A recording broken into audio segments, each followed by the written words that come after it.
If you want to hear about how an old McDonald's commercial inspired one of the scenes with Pennywise in It, then stick around to the end of this video. The 1990 adaptation of Stephen King's It, directed by Tommy Lee Wallace, was originally supposed to be an epic season-length affair covering much of the content from the book, but was cut down to a two-parter for budgetary reasons. Some of the remnants of that original story are still left behind. In the opening credits, we go through what is presumably Mike Hanlon's photo album, which includes the group photo of the Lucky Seven taken at the junkyard and the haunted house that Stan visits, which I'd interpret to be the miniseries version of 29 Neibolt Street, the place that the Losers Club first battles it as a group in the book. And a photo of this scene that Mike couldn't have possibly been there for, where everybody who starts with B, Bill, Beverly, and Ben walk home together. The book contains more images of things that Mike couldn't have been there for and couldn't have really ever even been photographed at all, and a photo of some houses along the river, which I'd interpret to be West Broadway, a neighborhood filled with the rich descendants of Derry's early lumberjack settlers. The opening scene shows the final moments of a girl named Lori Ann. When we meet her, she's singing the Itsy Bitsy Spider.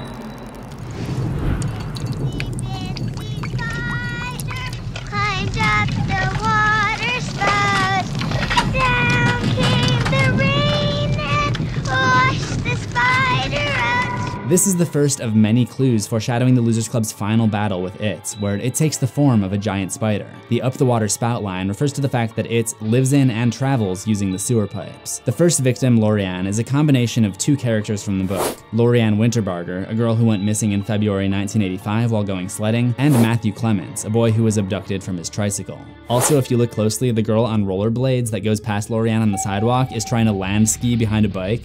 Pretty hardcore. Lori Ann's mother tells her to come inside because it's about to storm. In the book, Derry has an unfortunate history of storms and flooding during the reign of it, and this is probably a slight nod towards that. After the young girl's body is found, the police chief argues with Mike about whether or not there's a killer in Derry. One of the chief's arguments is that one of the missing boys was actually taken by his father. The boy's father took him. Which is a reference to Lori Ann Winterbarger from the book, who police conclude was most likely picked up by the divorced father. Mike finding the picture of Georgie is a condensed version of the events of the book, where police find the photo alongside the body of Dennis Torrio in the Barrens, and Mike later gets his hands on it. After this introduction scene, Mike calls up each of his old friends, the first of which is Bill Denbrough, who apparently has acquired the ability to type at the speed of thought. Taggart steps onto the moors as the fog curls around his ankles. He shivers, buttons his coat, and walks on, disappearing into the mist. A shadowy figure lurches into frame, dripping with foul water and dark, oozing mud. His script mentions someone disappearing into the mist. Maybe a reference to The Mist, another Stephen King novel. Bill, like many of King's characters, serves as kind of an extension of the author himself. For example, Bill tells his wife, "Besides, if they're gonna hire somebody to mangle one of my books, might as well be me." Stephen King would later try to readapt his novel, The Shining, after being somehow unhappy with how the director, Stanley Kubrick, portrayed it in his legendary 1980 film. Bill finds out about it returning and flashes back to his childhood. In young Bill's room, there are a lot of Easter eggs and clues. Bill has a typewriter on his desk, a foreshadowing of his future as a successful author. The photo of the Lone Ranger on his wall references the book, where Bill is a big Lone Ranger fan and names his bike Silver after the Lone Ranger's horse. There are a series of board games on the shelf. One is called Circle Cut, a reference to the promise that he and his friends would make where they stand in a circle and cut their palms as a blood oath, that if Pennywise would ever return, they would come back to try to defeat it. He's also got Monopoly, the game that Bill and his friends played to try to make it look like they weren't trying to make silver bullets in the garage, and Parcheesi, a game that they would all play at their clubhouse in the Barrens. I also spotted a comic called Comet, a clue about how it actually arrived in Derry as a crashing comet millions of years ago, and a wolf photo, possibly connected to one of the most often used forms of it, the werewolf form. Bill makes his brother Georgie the paper boat, which eventually falls into the hands of Pennywise. The Pennywise storm drain scene is the same as it is in the book, which is a reference to this old McDonald's commercial from the 1960s. Well, hi! Isn't that McDonald's hamburger delicious? Mom told me never to talk to strangers. Hi, Georgie. Don't you want a balloon? I'm not supposed to take stuff to the strangers. My dad said so. Well, your mother's right as always, but I'm Ronald McDonald. Give me a McDonald's shake. Very wise of your dad, Georgie. Very wise indeed. I, Georgie, am Pennywise the Dancing Clown. You are Georgie. So now we know each other. By now, we all know what happens to Georgie, and the memory comes back to Bill in a rush. My brother who died? Yes, George. He didn't just die. He was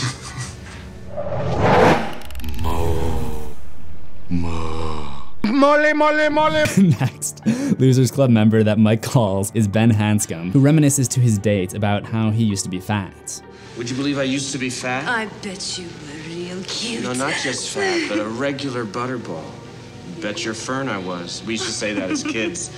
You bet your fern. Not sure why they changed this, but in the book, the phrase that they used to say is you bet your fur, not fern. Also, does anyone know the reason that he has to set his phone up like this? This has seriously always bothered me. I mean, the guy is supposedly a master architect, and yet he can't figure out how to set up his telephone on the desk next to his booze. Come on, Ben. Ben flashes back to his arrival in Derry, introducing himself to his new class. There's a picture of US President Richard Nixon, who took office in 1969, which suggests that this movie takes place in a different time period than the novel, where the past events took place in 1958. That, or this teacher was just somehow a big fan of Nixon before he got into office. There's also a geometry problem on the board, asking for the circumference and radius of a circle. When Ben gets the call from Mike in the present, there's also some artwork on Ben's wall featuring the symbol for pi. Pi is the ratio of a circle's circumference to its diameter, and the Losers Club is often described as a wheel or circle. When all 7 of them are together, the circle feels complete, so they fear that they won't be as strong after the death of Stan. But pi is a ratio that always comes out the same no matter the size of the circle. So in a way, it suggests that even without Stan, the group will still be powerful. We see this bond start to form as the group starts small with Bill, Eddie, and Ben. And it's in this scene in the Barrens that Ben references one obscure detail from the book.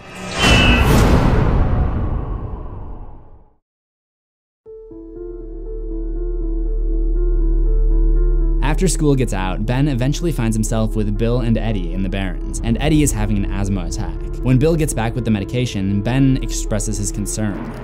Jeez, he's really got it bad. I'm scared he's gonna slip into a coma like on Dr. Kildare. Me too.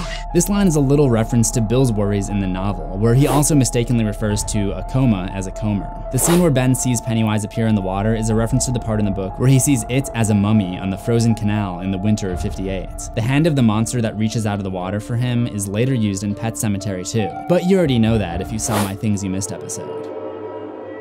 The next character Mike calls is Beverly, who's in Chicago. Bev, someone calling from Maine. Says it's important. Maine? Pam, I said no calls until... Why is it that all receptionists are always named Pam? I mean, is it something that's decided at birth? Oh, look at this baby. It looks like she wants to be a receptionist. We must continue the tradition. I shall call you Pam. But anyways, Beverly flees from her abusive husband, Tom Rogan. And the way she throws the bottles as she's making her escape is very similar to how she throws rocks at the Bowers gang during the apocalyptic rock fight. She ends up getting in a cab, which she hails in front of the sign for Ditka's Northwest, who of course, is coach of the Super Bowl champion '85 Bears. The novel takes place in 1985, and there is a small reference to the Bears when they're all at the Chinese restaurant. And after a scare from it, they try to act as if nothing has happened when the waitress comes by. And Mike tells Bill he likes the Bears' chances this year. In Beverly's flashback when she's meeting all the boys in the Barrens, Eddie gets upset at Richie for calling him Eddie Spaghetti. And don't call me Eddie Spaghetti. Oh, you love it, Eddie. It's what makes you so chuckalicious. Chuckalicious. I love that word. I need to start using that on a regular basis. Bev returns home to find her dad watching an episode of 77 Sunset Strip, something that Richie thinks about after his encounter with it in the book. That's when Bev hears the voices calling out to her in the drain. In the book, we recognize them as the missing kids of Derry, but in this version, they have different names. Who are you? I'm Vicky Burrows. I'm Matthew O'Connor. We're all the dead kids. Victoria Burrows is one of the casting directors for the series, and Matthew O'Connor was the name of a producer. Bev's dad is unable to see the blood, so she makes up a lie that turns out to be not a lie when they fight the spider under the drains of Derry 30 years later. There was a spider. A big fat spider. It crawled out of the drain, and I guess it crawled back down again. The next one we meet is the chuckalicious Eddie Kasprak. In this version, he lives with his mother, who somehow hasn't aged really. It's not too far of a cry from the novel, where he has a wife that strongly resembles his mother, to the point that even Eddie is aware of it. The wife and mother characters are largely the same, no pun intended. One of the things that the wife wants in the book is for Eddie to stay in New York so he can get her Al Pacino's autograph. Miniseries Eddie gets one of his limo drivers to take him to the train station, and makes a comment about wanting him to be the one to do the Pacino job. I want you to do the Pacino job yourself. Eddie's flashback involves a scene that he wasn't there for in the book, the day out at the horror movie matinee. And what a horrible audience. I mean, is this really what movies were like back then? The werewolf film that they see is important because that's what gives Richie his fear, something that it takes the form of later in the episode. The group ribs Richie for pissing off the bullies at the movie theater, and he plays it off as just a practical joke. Yeah, well, sometimes you gotta make jokes or you die of boredom. I mean, are we men or are we mice? We're mice! Then let's act like mice. This phrase originates from a 1700s poem, but in this case, it's a small nod to another phrase that the kids use in the novel, which is associated with building up the courage to fight it. And before we move on, Ben and Eddie are transfixed on this creepy structure in the Barrens. This is something I've genuinely always found super creepy and still do, and the almost castle-like appearance of it makes me think of how the losers see the inner layer of it and think of how it almost looks like a cathedral.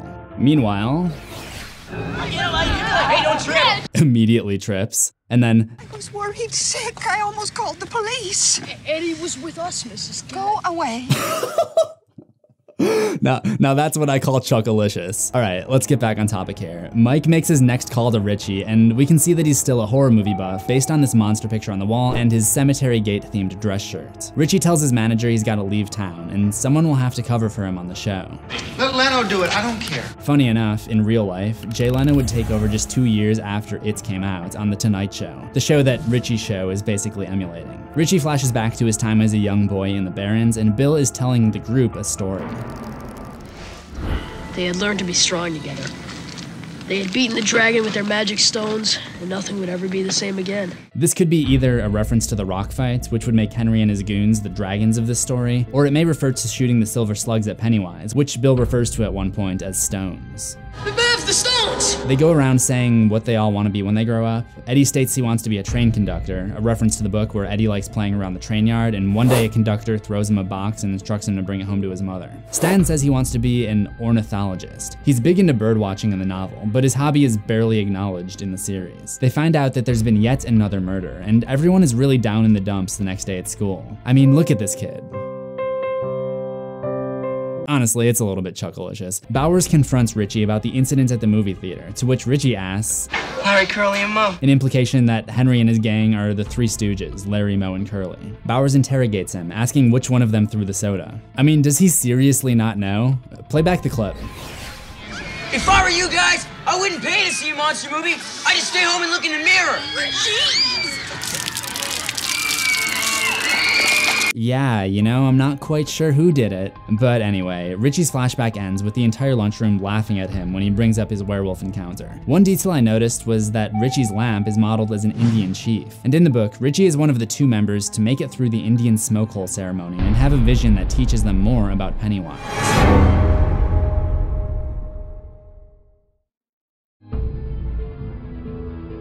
The next character to have a flashback is Mike himself, but first we see the Derry manuscript he's working on the desk. There's something about him being a good student and something about it only waking up every 30 years, as opposed to 27 from the novel and the Ice Nine Kills song.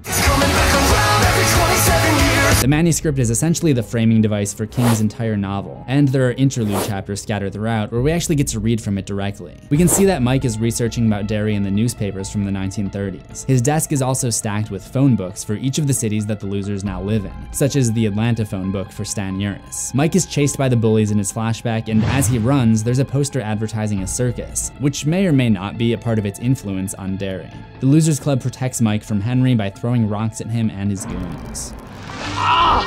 Oh man, you're gonna get a surprise. You're gonna get such a surprise. Well, it isn't a surprise if you tell him about it, now is it, Hen? After this fight, Mike joins up with the losers, and together they flip through the photo album of Derry's history. If you pause during the page flipping shot, one of the pictures is a grave marker. Could be a foreshadowing of the graveyard scene that would come in part 2, or just a connection to the impending death of Stan. On a personal note, this was one of the scariest scenes ever. I watched this movie as a kid, probably 6th grade, and instantly loved it, but it definitely put spooky thoughts in my head whenever I was around a drain by myself. But this scene was the scariest. Whenever I saw this still image around the internet, I just start to think like maybe it could start moving and reach for me.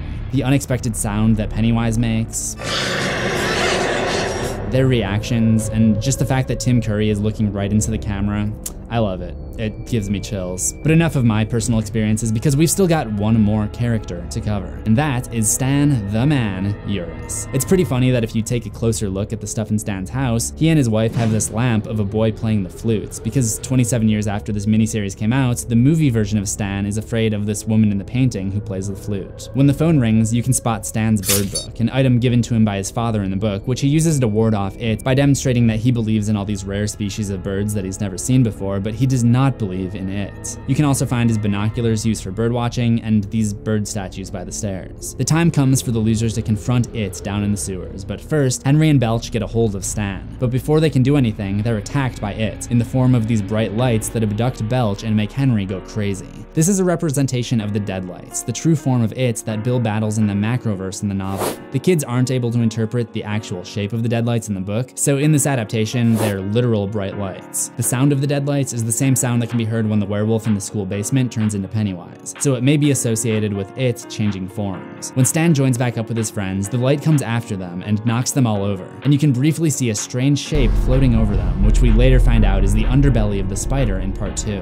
I always thought the line that Stan chants with his eyes closed was kind of odd, but I looked it up and it's actually the Boy Scout oath, which makes sense because that's kind of his thing in this series. He's always got the Boy Scout uniform on, but we don't really get to know him as well as we do in the 2017 adaptation or in the book. Through the Lucky Seven's combined efforts, they're able to defeat it and send Pennywise retreating deeper into the sewers. Bill urges them not to let it get away, and they grab hold of the white clown glove, but its insectile claws poke through and they all see the appendage of the spider momentarily before it retracts down into the drain. One last clue about what they would be up against in the second part. And there are more things you missed in that second part, so make sure you're subscribed to CZsWorld for new horrors every week. Ring the death bell for notifications, and I'll see you next week when we cover part 2.